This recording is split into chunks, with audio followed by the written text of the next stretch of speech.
Now joining us on the Buyers Barricades guest line, UTSA Athletic Director Lisa Campos. Big day with the commissioner in town. You're giving a grand tour. What's it like when the new commissioner comes to town, Dr. Campos? Oh, it's an exciting day. We've been planning this day for a long time and wanted to give the commissioner an opportunity to get to know San Antonio and UTSA. And he has a full pack schedule, but we're really excited to have him here in San Antonio. Well, I think all Roadrunner fans, Lisa, are excited with the fact that the AAC, that the Roadrunners are going into that conference this season. So everybody excited about that. I know that Jeff Traylor's got to be excited about those new lights we saw today on the practice field. I said I might have jumped the gun. I got so excited when I pulled into the parking lot and saw those, and I snapped a shot. But yeah, I don't even know if he's seen them yet unless he saw my picture. But we're super excited for the team and for him, and it's something that we've been wanting to do. And a huge thanks to Harry Levy and Gene Dawson and others who contributed to that project and helped us get to the finish line. You know, you tweeted out, and if you're not following Lisa Campos on Twitter, it's at Lisa UTSA. Do you see what I see? Thanks to our generous donors for making this happen. I've heard Coach Traylor talk about trying to raise money, get donations for things like lights, but I haven't heard the big announcements that those projects are even underway. I know you have other projects that are underway, but is that something you kind of kept quiet just to kind of surprise everybody right before fall camp? You know what? We're always working on something. But yeah, we knew that this was something we were really committed to getting done before the season, and things just really fell together in the last couple of months, and we were able to pull the trigger and make it happen. Visiting with Dr. Lisa Campos, UTSA Athletic Director. And Lisa, I know that when you move to bigger conferences, it's almost a responsibility to, take care of the facilities and upgrade things and all of that. And you guys have done a great job, especially with the football program. I know there's a new practice facility being talked about. Can you update us on what that is for basketball, volleyball, and such, and when that might be ready to go? Yeah, thanks for asking. We're really excited that the city of San Antonio, through a bond, had voted to give us $5 million towards that practice facility, and we're currently really focused on fundraising for that. So once we get those funds secured, we're going to break ground on that facility. No time frame right now, as we're just actively fundraising for that facility, but it's something really needed for all of those programs. We got one gym that's 3 sports, plus all the student activities and band and cheer and dance are competing for one court in the convocation center for all of their practice time. So it's something that is very much needed and something that we're really committed to getting to the finish line as well. What about a new convocation center, a new basketball arena? Is that in the future? Yeah, you know what? Another facility that we know, if we want to compete at the highest level, that we're going to continue to explore that as well. It's something, going into the American, basketball is very competitive in this conference, and we want to be as competitive. Lisa, I know it's difficult, and your job is difficult because you're always talking about fundraising and where to put things and how to do things, plus run all the teams that you have to deal with as well. Is there a priority is the question I ask, because obviously the football program has taken off and it's just been very successful, and Jeff Traylor's done a great job, as have you. But do you have a priority? Is there a plan where, okay, we've got this for the football, now we're going to work on basketball, now we're going to work on volleyball? Is there a plan in place like that? Yeah, a couple of things that our priority is always what's going to best support our student athletes. When we look at what are their needs and how do we best support them academically and athletically. Most recently we hired a nutritionist. We knew that was something that was on our list, that our student athletes need better nutrition. We've invested in training table. We've invested in this position. But those are examples of what is it that's going to help advance our student athletes and help support them, again, to be successful in the things that they love. We also, when I first got here, we did a Roadrunner game plan, and that was our strategic plan, that we accomplished a lot from that plan, and now we're at 2.0. So that is what helps us figure out what our strategic initiatives are, a lot of input from our coaches, a lot of input from our student athletes, and then raising that money and getting the community support to make those things happen is really critical. I've got to ask the knucklehead question, Dr. Campos. 2.0 for the game plan. What does that mean as far as, all right, we've accomplished something. Now we're at 2.0. What does that actually mean? That's a term I haven't heard you use before. A Roadrunner 2.0. It's just version 2, right? That over the last 5 years, when you look at whether it's been our fundraising, whether it's been the increase in our operations, investments in support services and salaries, those didn't just happen by accident. That was a really intentional plan that we set out over 5 years ago. We wanted to position ourselves to be where we are today, getting an invitation to the American and competing at that level. So now it is, what is the next 5 years going to look like, and how do we get there? So the 2.0 is just version 2, okay, and how we're going to move forward in our strategic initiatives. And I'd be remiss if I didn't say a huge thank you to Dr. Amy, to Veronica Salazar, who's our CFO, that going into this conference, they made huge commitments, and have helped us with that path forward to grow our budget from, I think it was less than 30 million 5 years ago when I first got here to 40 million today. Wow. Lisa, I've got to ask you, because when we talked to Coach Traylor, one of his biggest concerns is his assistant coaches. When you're looking at salaries and obviously you guys came up with, you kept Jeff here. When you look at his assistant coaches, how do you upgrade that? Is there a path forward to do that? Does that simply come from fundraising? How does that happen?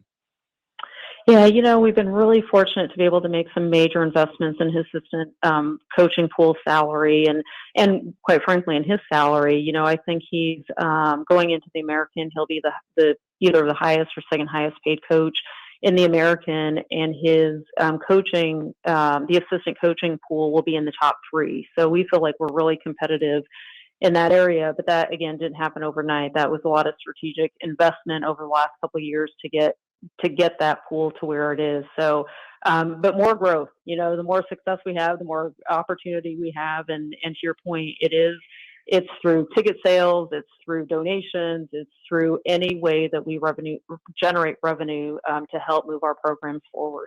UTSA Athletic Director Lisa Campos joining us here on the Blitz. And I know you officially joined the American on the 1st. It's the 19th. You got the new commissioner in town. But I see, and I'm, kind of a generic but specific question, with a lot of stuff that we see on Twitter from fans, especially those that are diehard Roadrunner supporters that, talk about, well, hey, Big 12 is expanding. Why aren't they talking about us? You just talked about a raise in the budget from around 30 million to 40 going into the American. For the average fan that really has no idea, what is it like? What does it take when you're talking about making the jump that you guys made from, say, Conference USA to the American, or when you hear, other conferences talking about expanding like the Big 12? What ultimately is it like on the inside when you hear that and you go, okay, well, these are the hurdles we would have to be able to jump to be able to get there? Yeah, that's a great question. We're always going to continue to position ourselves to it's a matter of when conference realignment happens. And that's what we did 5 years ago. We said, okay, how do we best position ourselves for when it happens? And we did just that. And, we had some luck along the way that football was doing so well. But the commissioner talked about it earlier today, that football is key, and that's what drives the media rights and media deals. And we need to continue investing in football, and that's helping all the other programs. But, making a jump from one conference to another, there is financial investment, and that's, through community support, that's through increase in ticket sales, that's through, all of those things that generate revenue. But they're, it's an investment. Lisa, I've got to ask you about NIL. Have you guys gotten a handle on that, or is there any way to get a handle on that? I know it came at everybody and it's kind of gotten spun out of control at times, but have you guys kind of figured that out, or are figuring that out?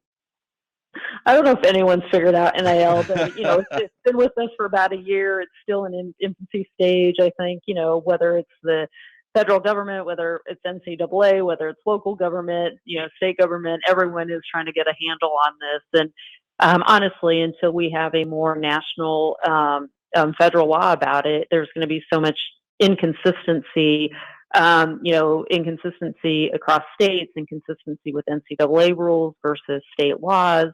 So we really need a national standard for all of us to have at least consistency. I don't know if that'll mean same playing field, but at least some consistency. Lisa Campos, when I think about, as you say that, so much of your job, it seems like, besides managing, obviously, the athletic department is raising money that goes to the university. Then you also have all these NIL funds. How do you balance trying to raise money for both? Yeah, so up until July 1, we as an institution were not allowed to raise money for NIL. So we really haven't we didn't have to dip our toe into that.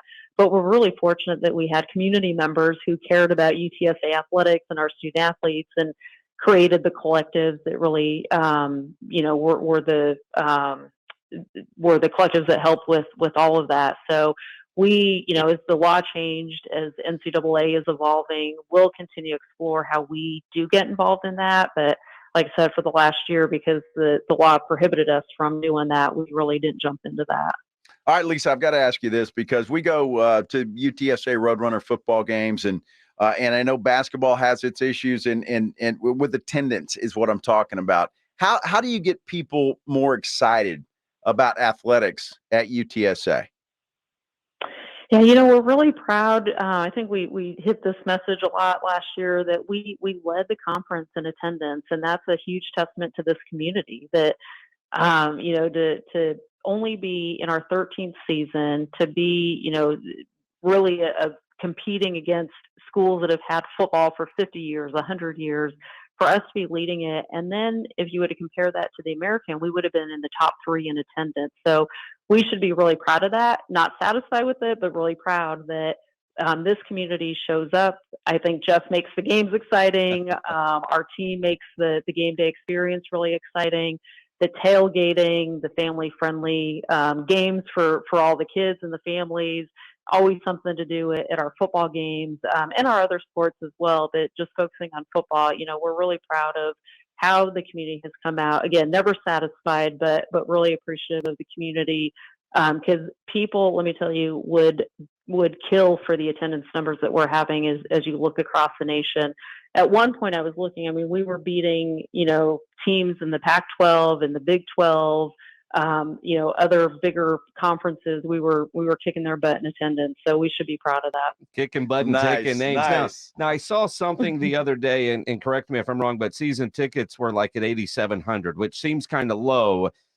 But so is it more of the single game tickets that you guys are selling? Because I imagine if season tickets are under 10, you've got to be a little bit nervous. But then game day rolls around, and San Antonio is known for a late arriving crowd to begin with. But is there always that nervousness leading up to a game when your season ticket base isn't where a lot of people think it would be at?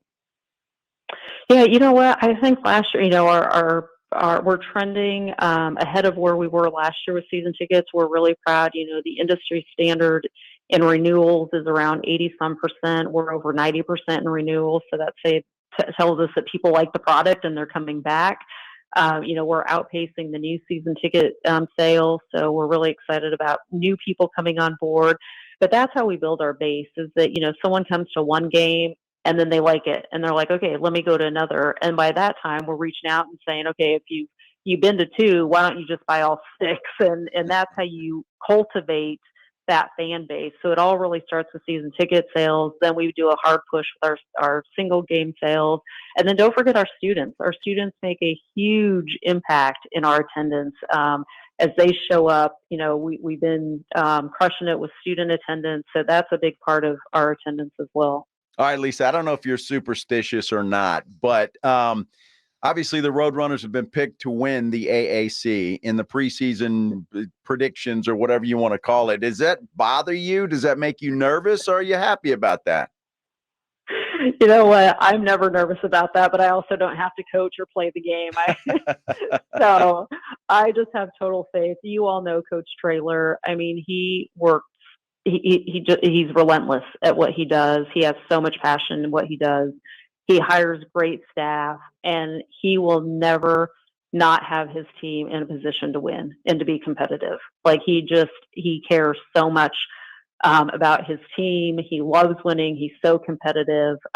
So I'm going to always bet on Jeff Traylor.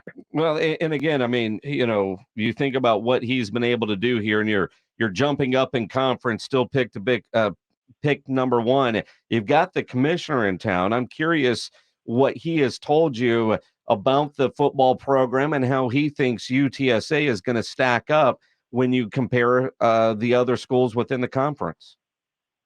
Yeah, you know what? He just said it, that he knows we're going to be competitive. I mean, he just minutes ago is talking about us competing for a conference championship in year one in the American. So he has seen what we've done. He made reference to our game versus Houston last year.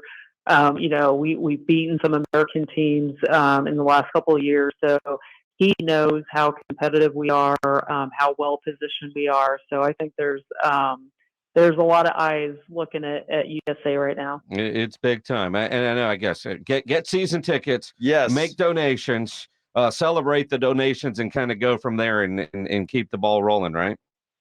Absolutely. I appreciate that. Yes. Everyone, bring your 1,000 friends, buy season tickets, help us. We say when UTSA wins, San Antonio wins, and that's really the truth. Dr. Lisa Campos, Yes. I know it's a busy day. Appreciate you jumping on with us this afternoon. Thank you.